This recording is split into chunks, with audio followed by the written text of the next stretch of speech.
Hi, I'm Allison. So I'm here with Aldred, and this is just a testimony to the great job that he does. So right now I live on 5 acres of Ponderosa pines and cedars, and I found a dead tree, and he's taking that down today. It's freezing out here. He's also took down about 8 other trees. He redid all of my decks, and he created a beautiful flag stone area in front of my house, and with areas to plant. Very artistically done. He's an artist. Thank you. Besides doing jobs like this, so he's a man of many skills.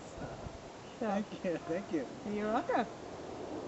It's a dead Ponderosa pine, and we're just going to drop it right where it's at. And I have it roped off, so we're going to be pulling it down with the truck, and I'll be able to do that in a few seconds. So I'll be right back. Look, I have it roped off about midway, a little bit up the tree, and all we're going to do is just pull it down once I make a bottom cut. And the tree was struck by lightning, so it's a dead tree, and so give me a couple seconds, we'll have this right down.